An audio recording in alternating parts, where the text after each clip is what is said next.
In today's news, a teenager girl's body was found in a shallow grave in Guyana, and the police is now on the hunt for her boyfriend, who is the suspected killer. A mandate has been presented that all youth in the Virgin Islands should be able to swim by the age of 10. A petition is going forward. We also see the Virgin Islands Strait Commission being launched and rehabilitation works nearing completion in two of our public schools right here in the British Virgin Islands. All that and so much more on today's edition of 284 News. The win. What in the hell? I'm freaking out. Is about these people. It's always a pleasure coming to you live and direct from the What's poppin'? What's really good? Davis has won it for the Lakers.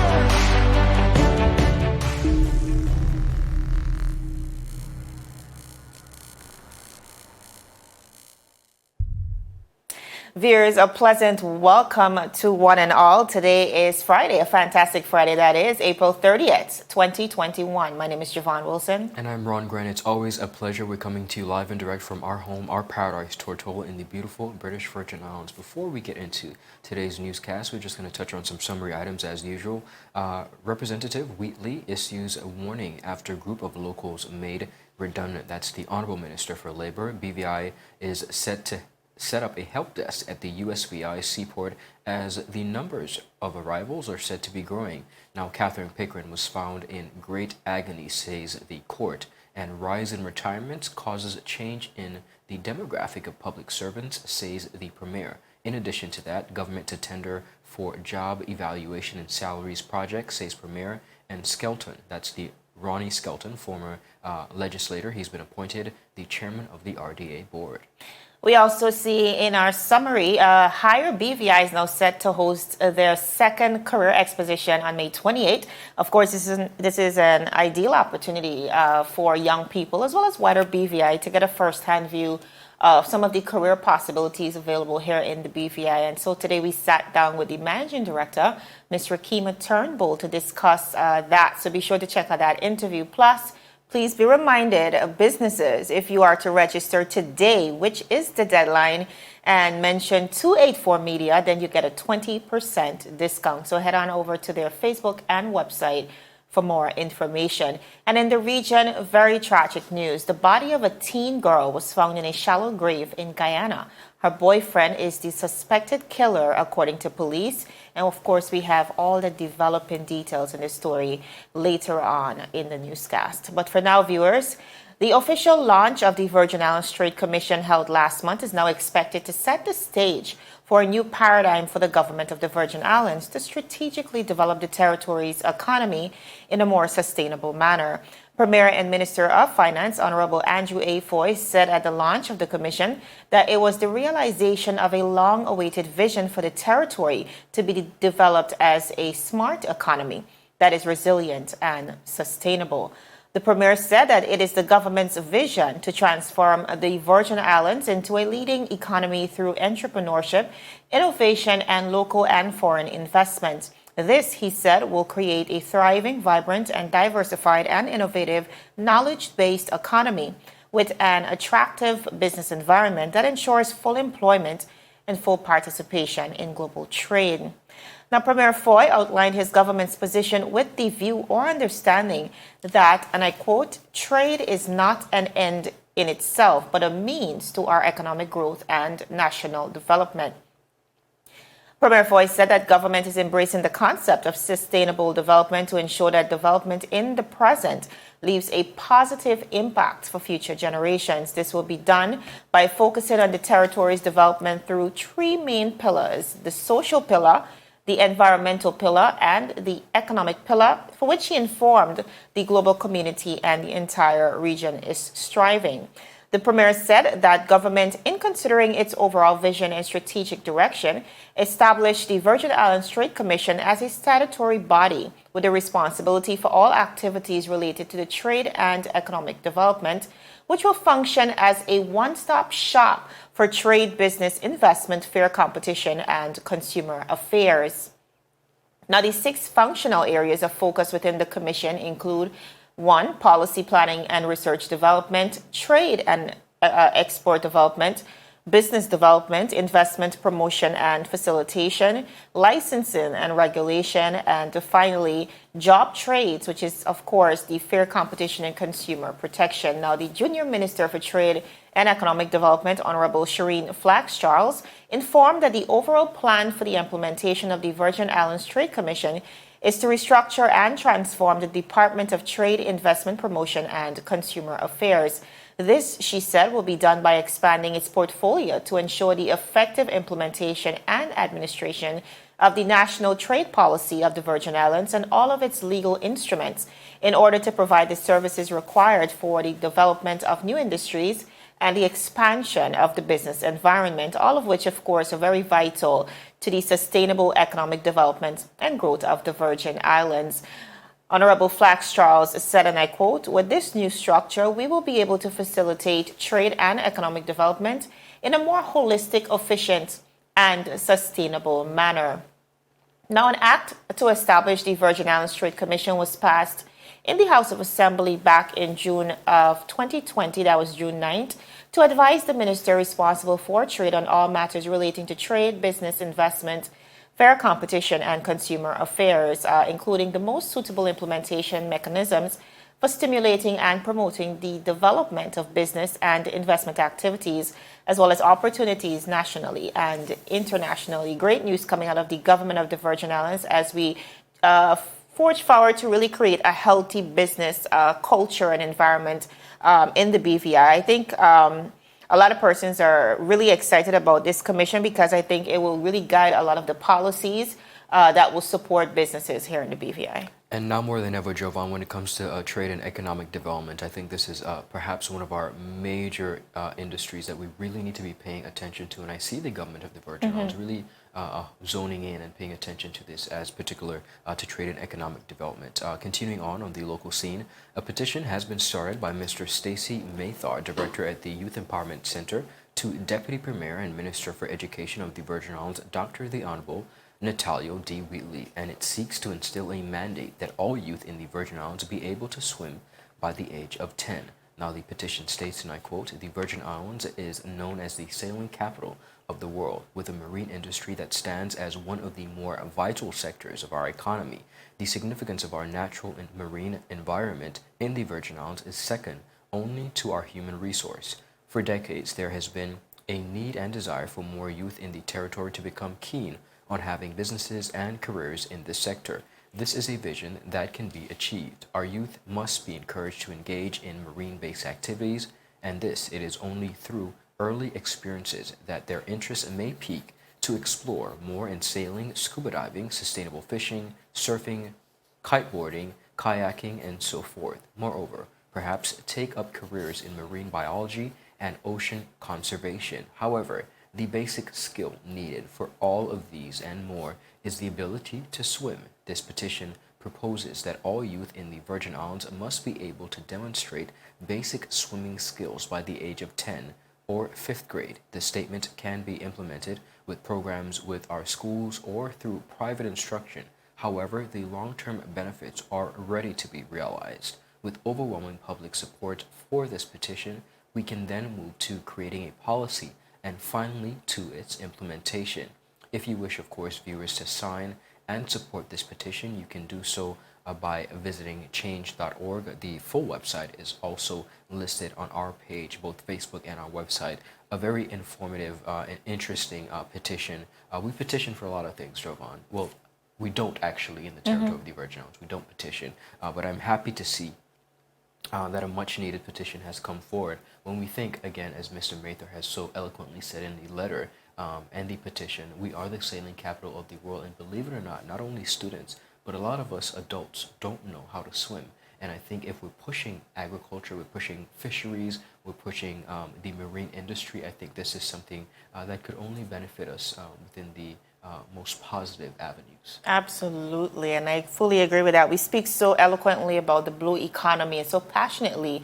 Rather, it's about time we introduce our kids to what that means to the BVI. And Ron, I think this is a much better way, to be honest, to learn to swim than how I had to learn, which is being thrown overboard, That does not work, parents, Right, okay? right. This is great. And our children love the water here in the BVI, so why not? And I think it could work to our advantage. Viewers, still ahead, rehabilitation works are nearing completion on 2 public schools, and we have so much details more. We're covering a very troubling story over in Guyana. We have all those details and so much more after a word from our sponsors. You're watching 284 News.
Gentlemen, aspiring gentlemen, and our partners that hold us down. It's season 2 of The Art of a Distinguished Gentleman, taking you on the most inspiring journey with the best and brightest distinguished gentlemen of the BVI. Raw, real-life lessons that translate to grounded, community-minded, well-rounded men like you've never seen them before.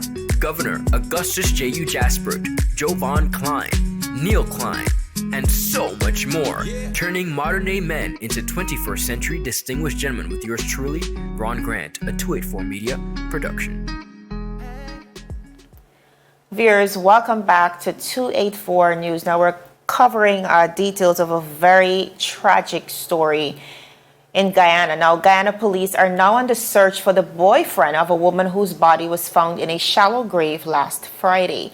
Now, police said that the 15-year-old sister of Shawnette Dover, who is the deceased in this case, led investigators to the area where the body was buried after she had been shot by her boyfriend while he was cleaning a gun on the night of April 3rd. He later buried her in the backyard of his house at Canvas City, Wismar in Linden, in the presence of his father.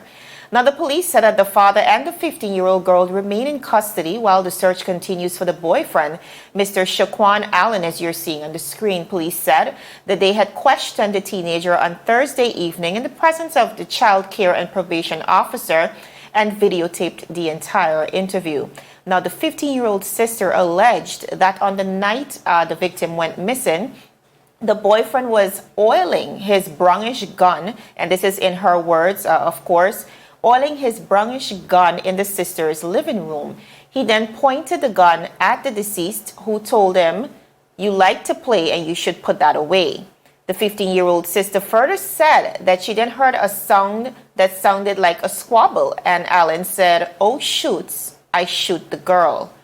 According to the child, she saw her sister's mouth open and blood all over her face. She claimed that she told Allen they should take her sister to the hospital, but he said, and I quote, "No, she's already dead."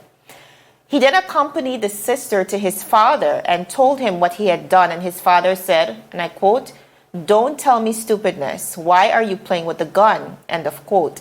They subsequently left and collected a spade from the man and dug a hole in the back of the house where the victim was eventually buried. The suspect then hid the gun.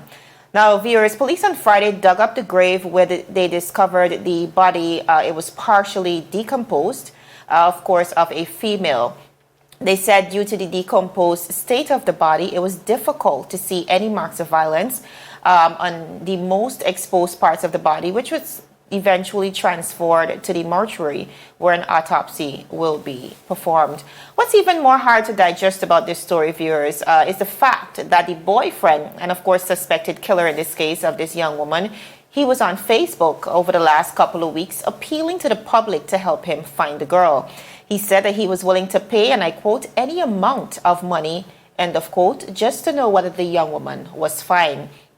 In a Facebook post on April 6th, he said, and this is, mind you, just 3 days after Dover's family and friends realized that she was missing, he wrote, and I quote, "Anybody with info, I'm begging you to please come forward.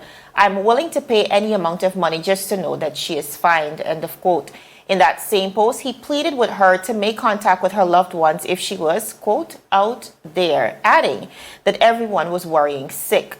But by all this time, Allen had allegedly already killed her and buried her in his backyard in the presence of his father and the 15-year-old sister of this dead young woman. He and the sister were also part of numerous search parties for Dover. Now, according to police reports as well, the 15-year-old sister confessed to detectives that she saw him shoot and kill her sister on the night of April 3rd and then later buried her in the backyard. However, from numerous Facebook posts made by Allen following the young woman's disappearance, it appeared otherwise.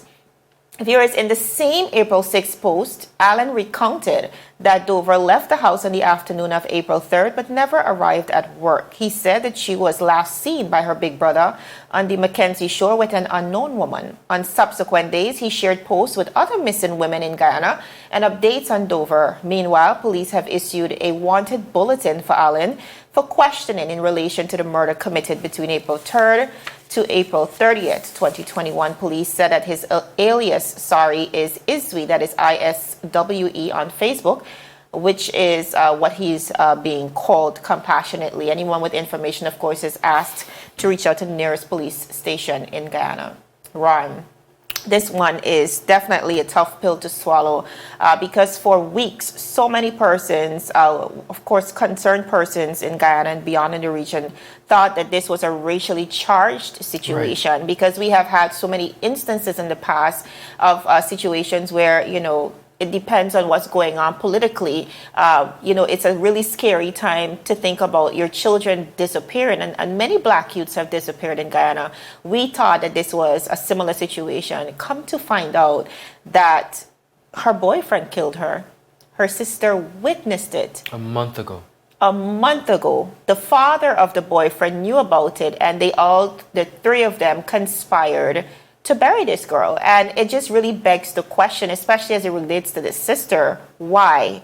How could you go home without your sister and remain quiet for almost a month, Ron? Giovanna, a very unfortunate and sad story. And as we look across the region, we see a lot of unfortunate similar activities across the region. And it begs to really question exactly what's going through the minds of persons as they traverse and they behave in such criminal manners. And one of the things that I find so unfortunate about this situation is not only the loss of this beautiful life, but at the end of the day, the fact that persons in various communities are living amongst killers, and they again preempt, they behave in a manner that could seemingly be as convincing as possible when it comes to really trying to find out the whereabouts. When you look at the post, and we've seen similar behavior locally, persons coming to the defense and persons saying this is the case, when in fact perhaps they know differently. And I think this beckons the call that we have to really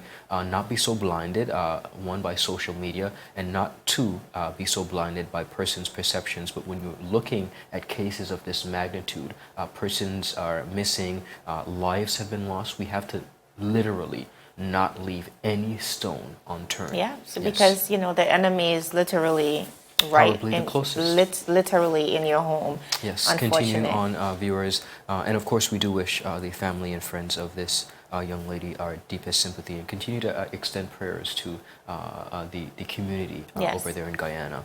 Continuing on, here in the BVI, construction works on the Brigado Flags Educational Center, Secondary Division, and the Ivan Dawson Primary School are said to be nearing completion. Deputy Premier and Minister for Education, Culture, Youth Affairs, Fisheries, and Agriculture, Dr. the Honorable Natalia D. Wheatley, while addressing the 7th sitting of the 3rd session of the 4th House of Assembly, said construction works for the Brigado Flags Educational Center is nearing completion and that the final walkthrough and handover is scheduled for May 5th. He said, and I quote, "We are looking forward to our staff and students being able to occupy the buildings by the end of May." He continued by adding, infrastructure works and campus cleanup works are also ongoing at the Ivan Dawson Primary School since January 11th and are nearing completion. Now, Honorable Wheatley added, the repairs are complete and the next phase of the thoroughly cleaning of the building will begin. This we anticipate to take place once the necessary cleaning process is completed and of course the security of the building. Now the school remains at the King Garden Bay Baptist Church Hall for classes in the meantime. Several public schools of course were damaged during the passage of the hurricanes of 2017, that is Irma and Maria, resulting in changes being made to the operations of public schools. Designs for the remaining damaged schools will continue. Of course, at the Ministry of Education, Culture, Youth Affairs, Fisheries, and Agriculture, as they seek to provide the best of what they say, the best learning environment for students across the territory. Jovan, we are still grappling with the effects of Hurricanes Irma and Maria. A lot of our infrastructure has been damaged, and we see where two of our local schools are nearing completion, and I know students, faculty, and staff within those communities, particularly over in Virgin and Gorda, are happy to see that students will be able to return to, again, some level of normalcy as we continue to try our best to educate our youth. It's a very difficult time, but I think all parties are hopefully doing their best. Absolutely. We need to ensure that our kids, our children, are in an environment that is conducive for studying. It's not just about them returning to school, but a comfortable environment as well. So I'm very happy to see. Viewers, still ahead, we see CARFA, of course, one of the agencies, organizations in the Caribbean, acknowledging that vaccines will bring us closer to a healthier Caribbean.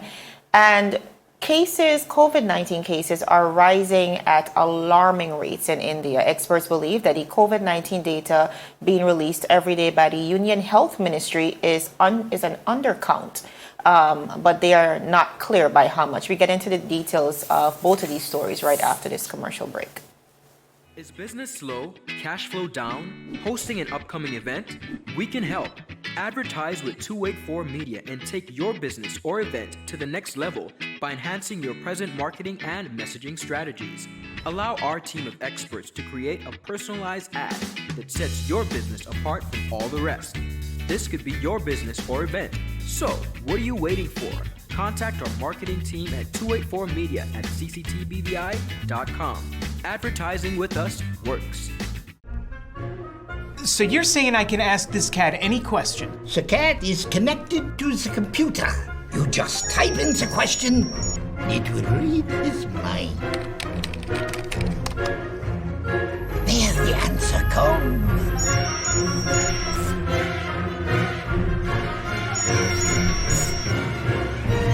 You're the man! I've been looking for this for weeks.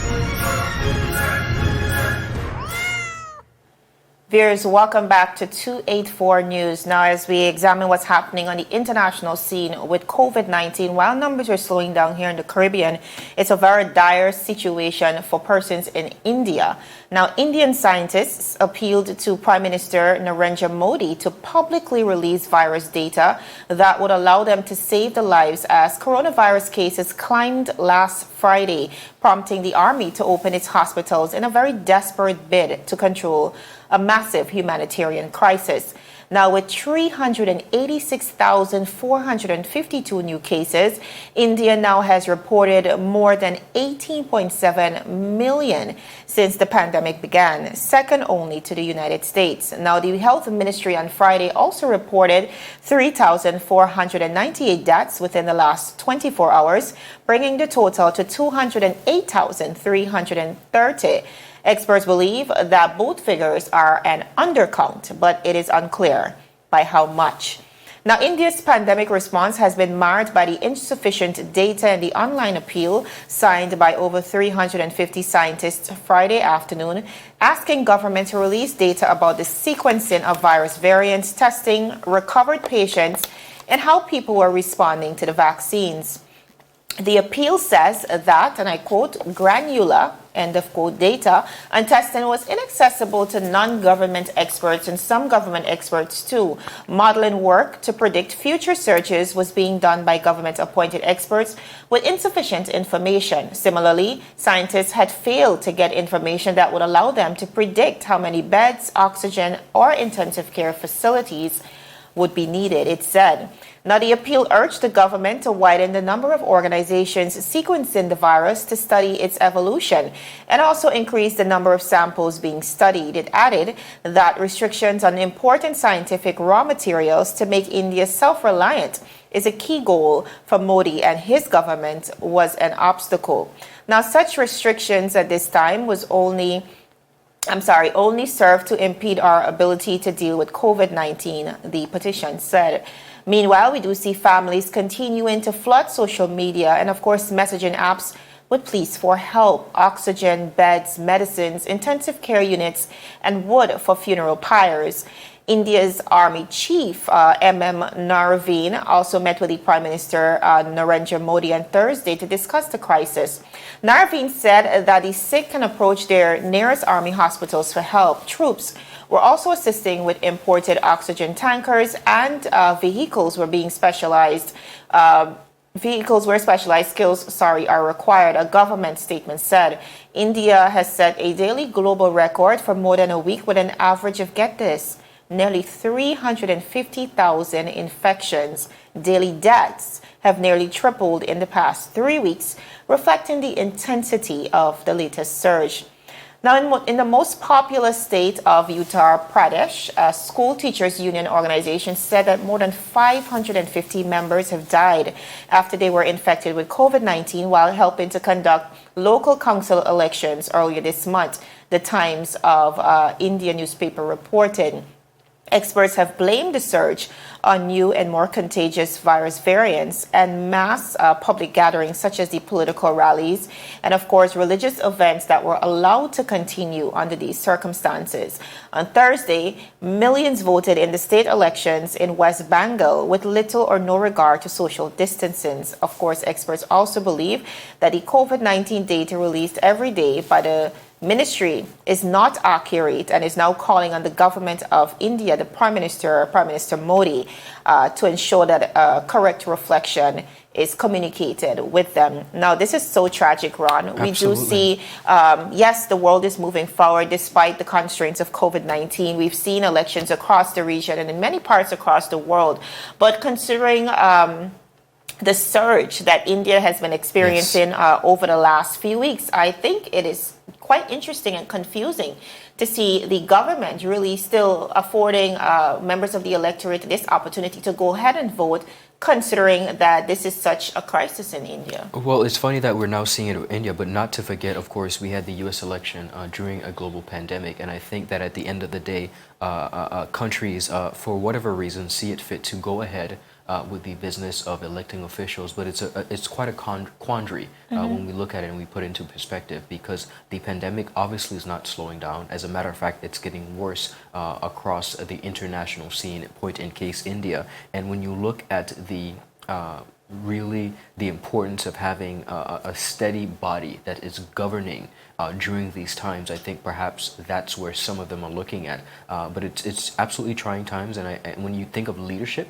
on the political scene, it could not be easy for anyone, not only locally here in the BVI, but across the region and more so internationally. It's tough. And I think, like the experts have said, I think the challenge really is not just the protocols, but the enforcement of the protocols and ensuring that persons follow these protocols. I think that has really been the toughest part of dealing with COVID-19, because, you can enforce, you can put rules and regulations in place, but are we willing and compliant with the rules? And I think we all collectively have to take responsibility, because while, we are looking to this election and, essentially saying maybe they should have waited, we essentially still have to find ways to move forward with our world and not have COVID-19 continue to negatively impact everything that we do. Certainly not our processes. Most definitely. And on the breath of COVID-19, Jovan, I want to employ our residents, of course, and our viewers who are looking. Of course, the vaccine has continued to be a major conversation, viewers, but I want to really bring to fruition the importance of persons who have not taken the vaccine as yet, and those who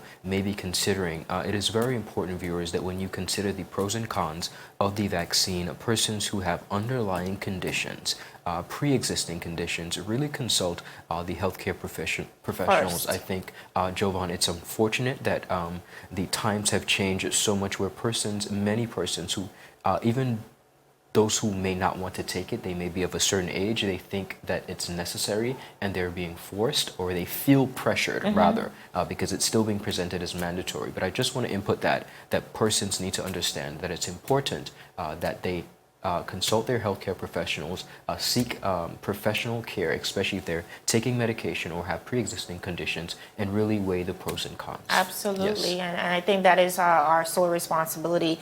Viewers, that is all the time we have, but we want to thank you so much for rocking with us through another news week here at 284 Fantastic News. week that is. Absolutely, and we want to, of course, encourage you to join us online, 284media.com.